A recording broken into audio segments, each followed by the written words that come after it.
Friends, मैं साजन और आप देख रहे हैं समाज की खबरें हिंदी टीवी न्यूज। आज मैं आपके लिए एक ऐसी खबर लाया हूं जिसके बाद आप खुशी से फूले ना समाएंगे। Any problem one solution, Faizan computers. अगर आपके पास कोई भी कंप्यूटर की प्रॉब्लम है, आपको नया कंप्यूटर चाहिए, नया लैपटॉप चाहिए, नया हार्ड डिस्क चाहिए, या आपके कंप्यूटर को रिपेयरिंग की जरूरत है, या आपके पीसी को, फर्स्ट हैंड सेकंड हैंड आपको सब मिल सकता है। जैसे कि आप नंबर देख ही सकते होगे 9769025411। अगर आपको इनसे कोई भी काम है तो आप इनसे संपर्क करें, ये आपकी मदद जरूर करेंगे। तो चलिए आज की हमारी न्यूज की तरफ बढ़ते हैं। भारत जोड़ो यात्रा के ऊपर राहुल गांधी की धमाकेदार स्पीच। चलिए देखते हैं video. I don't think when I joined politics 2004 I ever imagined what I see going on in our country. It was way outside anything that I had ever imagined. To be the first person to get a full criminal sentence on defamation, to get the maximum sentence and to be disqualified from parliament. I didn't imagine that something like this was possible. But then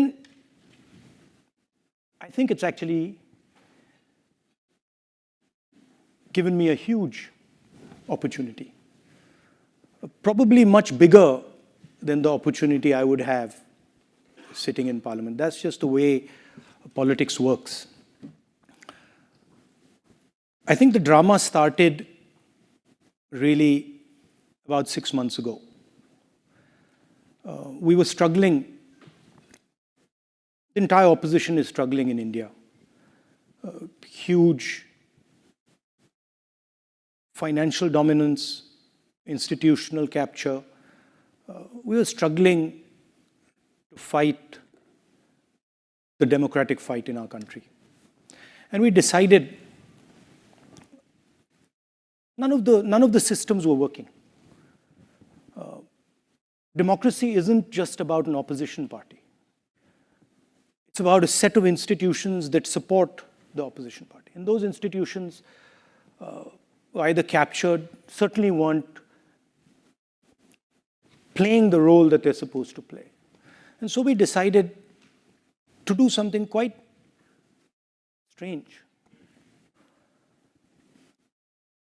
We just decided to walk across the country. And we never imagined for a second what would happen when we walked across the country. What would happen not just politically, not in terms of the type of response we got, but what would happen to us when we walked across our country. All of us. Started with about 125 people, and it fundamentally transformed the way we think about our country, about our people, about politics, about what is important. A lot of people ask me, what's the lesson you've learned from this? And for a long time, I couldn't quite say what it was. I couldn't answer. I'd say, I've picked up so much information overload, I can't really tell you what this has done. It was the most beautiful experience of my life, by far. It was very painful. I had a knee problem. It's one of those things you get up and you say, okay, we're going to walk 4,000 kilometers. So, at some level, it's a crazy thing to even conceptualize. And I thought I'm reasonably fit. I thought shouldn't be too difficult. I calculated in my mind, I said, well, what's it going to be? It's going to be 25 kilometers a day. No big deal. And then I had a knee problem. And then the whole thing, the way life works, everything just transformed itself.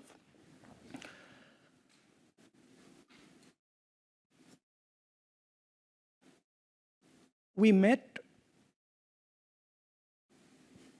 what I would best describe as the soul of our country. And very quickly, in a week, 10 days,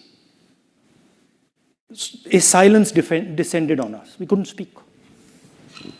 We went from trying to explain things to people. This is why agriculture isn't working. This is how you should think about education. This is how, the healthcare system should look. This is what, we should be doing. And suddenly we all went silent.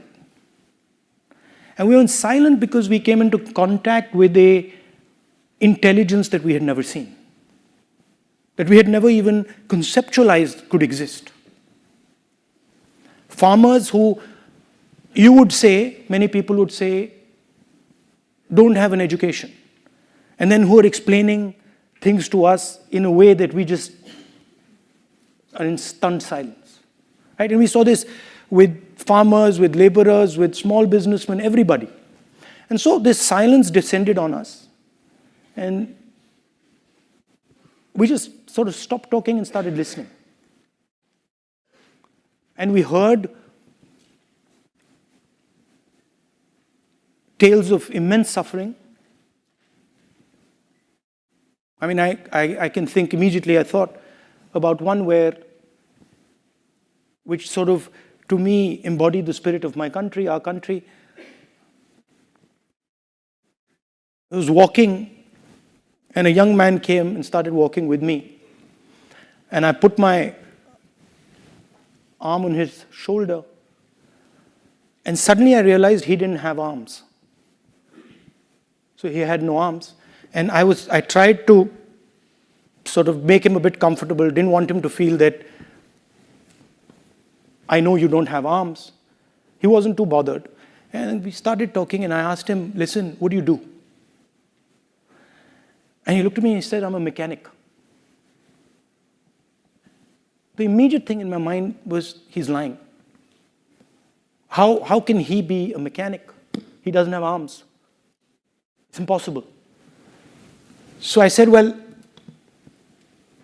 I didn't want to be direct. I didn't want to say, you're lying. I said, listen, what cars do you repair? He says, I don't repair cars, I repair motorcycles. So I said, oh yeah, what motorcycle do you repair? And he started listing all the motorcycles. So I said, can I come and see what you do? And he said, yeah. And then he proceeded to take us and show us how he serviced a motorcycle with his feet. It's the most amazing thing I've ever seen in my life. He took apart the entire engine with his feet. And he put the entire engine back together with his feet. I can't do it with my hands. So we saw these type of things happening. And we saw clearly the disconnect between our politics and our people. And that disconnect is visible in the United States, it's visible in the rest of the world. There's a huge divide between the people and the politics. Politics is talking about something else, people are talking about something else. We experienced this multiple times. And as I was walking through this, I kept thinking, something puzzled me. What I couldn't understand is that while we were walking, we had no force. Force was completely on the other side. The other side had police, they had the institutions, they had the media, they had social media, they had everything. And here was this group of people. In a few weeks it became thousands and then millions, just walking. And all the force at the disposal of the government of India could do nothing. And the more they tried to apply force, the less it worked. And so this puzzled me. I was like, how come they have all the force, they have all the systems, and nothing's happening? Why, for example, are they just not physically stopping us? And this was a question that just kept rotating in my mind. I'm like, why is it that they have the force, but they don't have power? And I realized that force and power are two completely different things. Most people, politicians in particular, confuse force and power and they think they're the same thing. तो हमारे आज के समाचार यहीं पे खत्म होते हैं और आपको ऐसे ही समाचार मिलते रहेंगे। तो हमारे चैनल समाज की खबर हिंदी टीवी न्यूज़ के साथ जुड़े रहें। तब तक ले जय हिंद।